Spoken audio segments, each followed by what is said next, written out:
Right, muri yeZimbabwe ndauyo pano ndine nyaya iri kunetsa, nyaya yemwana wava Mugabe Bellarmine Chatunga. This young man ari kusenderwa warrant arrest yeunzi abatwe kwakutodzokera kuti achisungwa because ari kunzi haana kuenda kucourt. Ndo nyaya iripo. I think meze muri kurangarira zvakaitika mazuva aya pachinzi iye aibva kuSouth Africa ane mota yanga nayo muna chidriver ndobva yasvika bhanzi driver we bhanzi tukukupiro mapapers ako, passport yako nema registrations emota zako toone kuti zvakamira sei. Zvese zvo ndo zvakataurika pamazuva acho iwayo. Ndobva uyu mukomana ndobva azodzika kuti undinonodza kumuchato ko ndeipi uri kundiitira asaundiziye kuti ndinani chichi kuzviona. And pari kuzonzi muhomwe yemukomana ndo makabva madonha brown okapi banga ndo rakadonha handiti, but nyaya inenge yakutaurika vamwe vachitanzi achikidzira purisa nebanga, but banga kunzi rakaita se ranguira zvekudonha ndobva ratotorwa zvanzi mutori nedangerous weapon zvenyu muhomwe.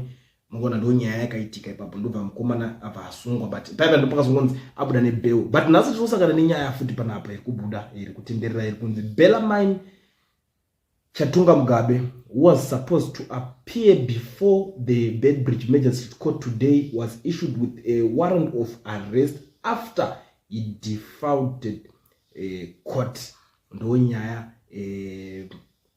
iri panapa. Mukomana sangana warrant of arrest kwakutongobatwa kwakutosungwa bozi inenge yanyaya manje zvinenge zvambotanga isiri nyaya zvopedzera yanyaya. It's just that muZimbabwe sikutaura kwatinongozviita kuti vana ava vemapoliticians havazvinzwisise zvekuti mutemo unenge uchiita kunge chii, nokuti vanenge vachiona zvinongofambira muropa. So vanenge vachiona kuti even kana maparents avo the way yavanenge vachiita zvinhu vachitanga kufambira pamusoro pemutemo. Saka ivo kuti vazokwanisa kuteedzera mutemo sezvauri zvinenge zvichitovanetsa because mavari vanenge vachitofunga kuti vari kufambira pamusoro pemutemo. For example, unoona chinoona nyesoradza kuti these people havateedzere mutemo. Ngatitarisei pari kunzi pari kupfuura kana motorcade. Robot rikaita red mota dzimwe dzinomira, motorcade haimire kana kuti robot rikaita red, hakuna zvakadaro. Ndokatidze mutemo, but mutemo unongochiti robot rikaita red mota ngadzimire, but motorcade harimire. Why? Ndokuexercise kuti vari kufambira pamusoro pemutemo.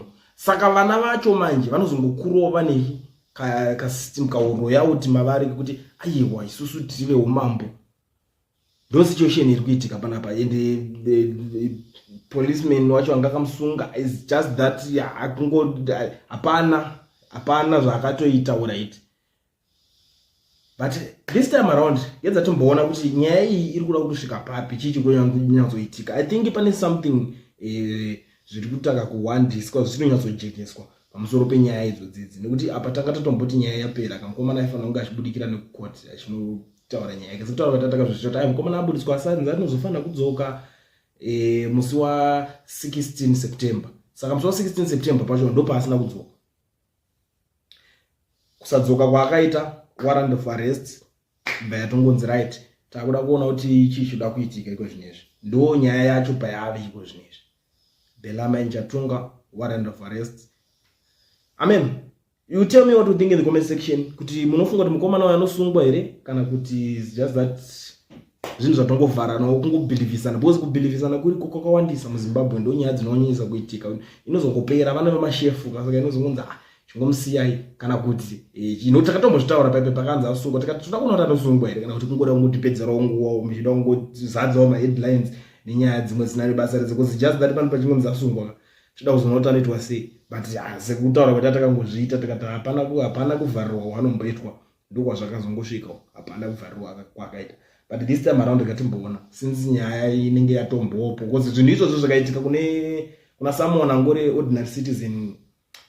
Mawana anotangidza, honestly speaking, mawana anotangidza vazhinji vakatombozvitry vakatozongonzi vakatsvagei wabati, but ngatimboona kuti anonotorwa kublue roof uku. That is kana achiri muZimbabwe zvake, because vakomana vacho vanowanzogara kunze kwenyika kunoona Singapore. Ndo nyaya dzimwe dzinogara dzichiwanzoitika.